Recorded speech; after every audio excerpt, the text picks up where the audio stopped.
Hi everyone, hope all of you are well and staying safe. My name is Divya Ravichandran and as part of HSBC's initiative to make your days at home a little more exciting, I'm here and will be taking a session on zero waste living. I hope you enjoy it. My journey to being more mindful of my waste started in 2016 when a massive fire broke out in Mumbai's Deonar dumping ground. Because of it, my respiratory issues kicked in and I had to stay indoors for over a week. That's when I started learning more about our garbage and where it really goes once we bag it up and leave it outside our doorstep. Turns out, much of our household waste is discarded in dumping grounds, ends up in our rivers and water bodies, or is simply burnt.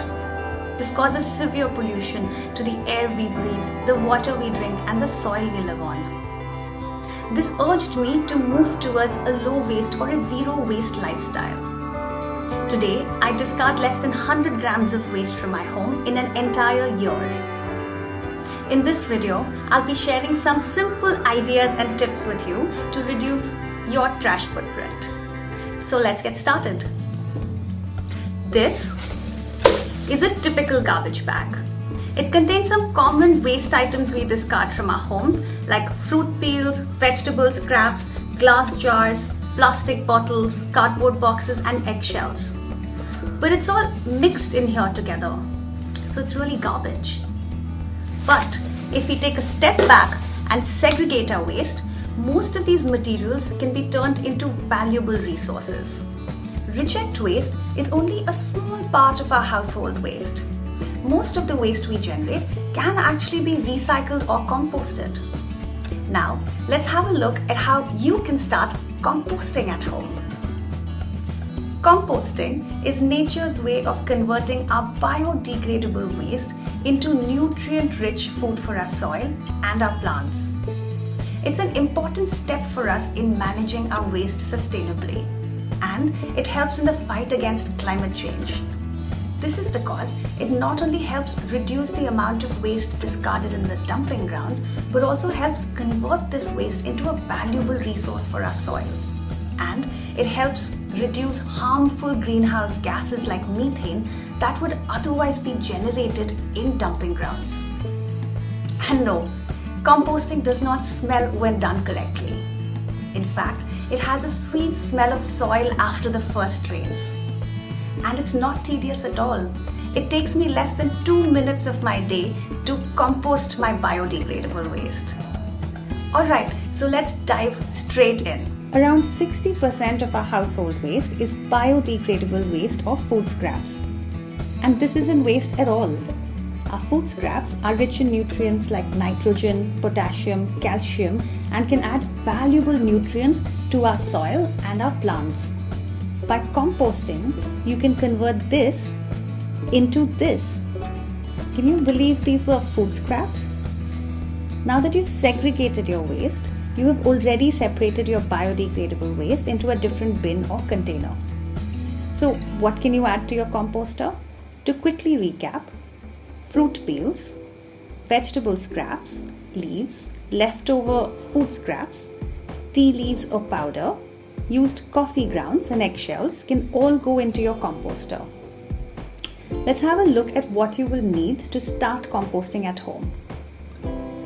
First, you will need biodegradable waste or kitchen waste.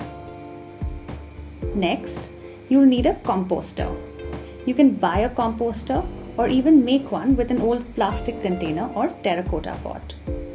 You'll need some brown matter, that is cocoa peat or sawdust or crushed dried leaves or hay to layer and cover your biodegradable waste. Good to have some brown paper or newspaper handy. And we'll need to add some good microbes. You can buy these or add a few teaspoons of buttermilk or cow dung slurry. Okay, let's get started. I'm going to be using a terracotta composter. To start with, add some brown matter like dry leaves or cocoa peat at the bottom of the container and spread this out well. Then add a layer of food waste on top and spread this evenly. This is some of the food scraps from my kitchen today. This has some onion peels, lemon peels, eggshells and coffee powder. Add a few teaspoons of buttermilk to introduce good microbes to help with the composting process.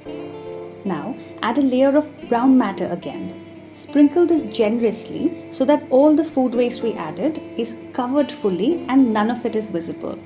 Else, this may attract fruit flies or create a smell. Place some brown paper or newspaper on top of this and close the lid. Repeat this process every day till your bin is nearly full. Once it's full, let it rest for around 3 weeks. Stir it once or twice a week to speeden the process. Good to have 2 composters so that when one is full, you can move to the other. Here are a few tips. If you have larger pieces of food scraps, cut this into smaller pieces to help it break down faster.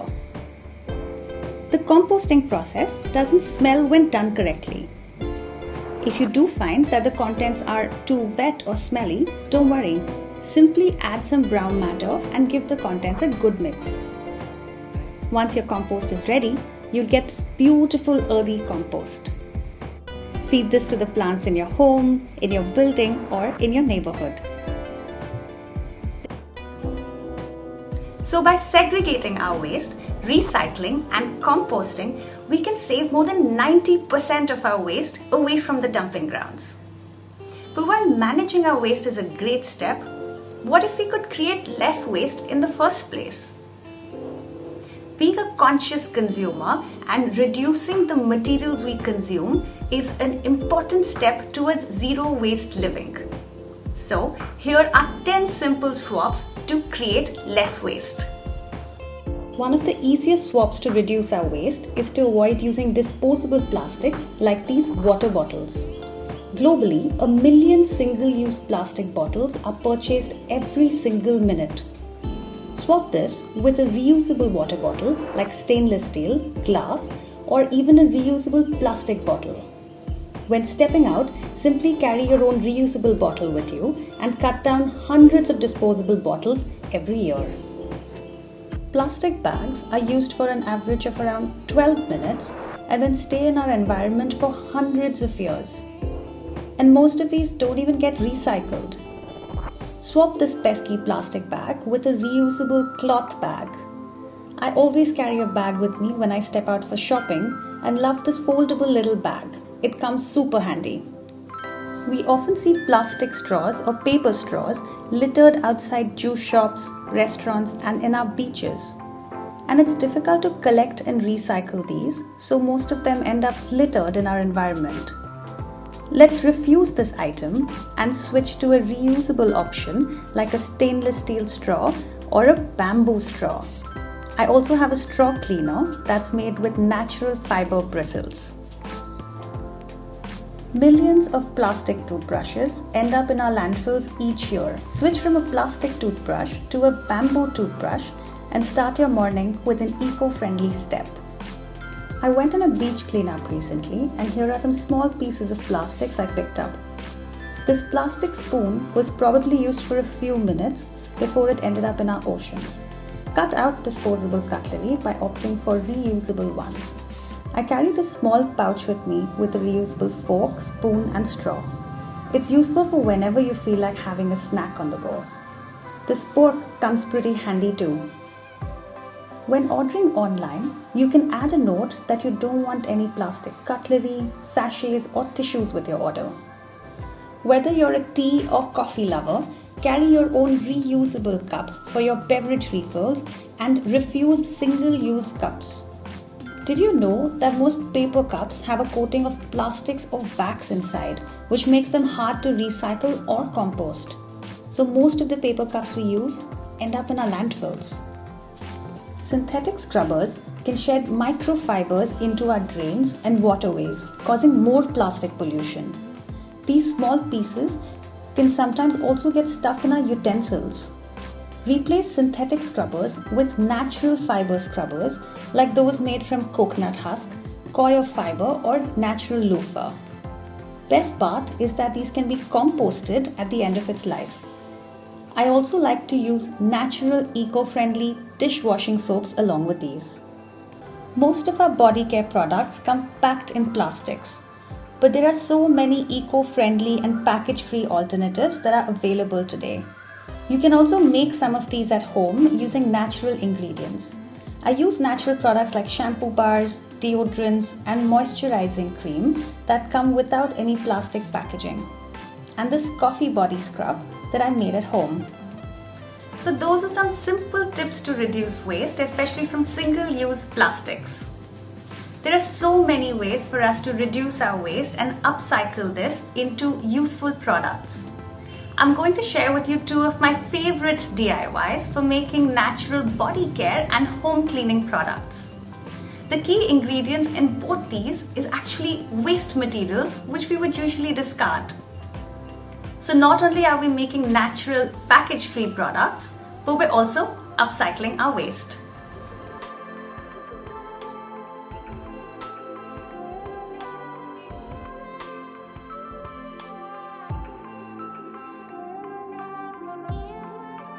The first DIY is a natural body scrub. I avoid using store-bought body scrubs since most of these come packed in plastics, and many of them even contain microplastic beads for exfoliation. So instead, I opt for homemade natural scrubs. We'll be making this one with used coffee grounds. I usually collect these after the filter coffee has brewed in my house, or I picked up used coffee grounds from coffee shops in my neighborhood. So this scrub is really simple to make. All we need is 3 ingredients: used coffee grounds, brown sugar, and coconut oil. We're going to take equal parts of these 3 ingredients and mix them together. The first is leftover coffee grounds, which gives a really nice fragrance. It's also rich in antioxidants.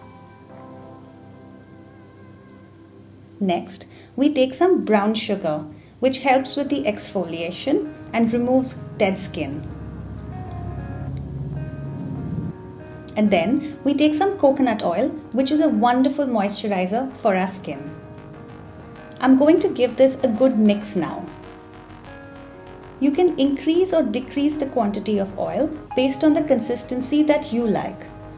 I like mine to be not too oily and not too dry. In case your scrub is a little dry, you can add some oil. And if it's runny, you can mix in some coffee grounds or sugar. Mix till you get a consistency that you like. And that's it. Your body scrub is ready. It's that easy and it smells great. Good to make a small batch the first time and do a simple self-patch test when trying this out. I do this for any new product that I try out on my skin. And I love using this scrub because it's great for exfoliation and leaves the skin feeling soft and nice. Another favorite DIY is making my own natural cleaners. I in fact make mine at home and will walk you through how to make your own bioenzyme natural cleaners. Bioenzymes are multi-purpose natural cleaners that are made from fermenting fruit or vegetable peels. I prefer using citrus peels because it has a really nice smell and is great for cleaning. To make bioenzymes, we need citrus peels, jaggery or brown sugar, and water. Yeast is optional.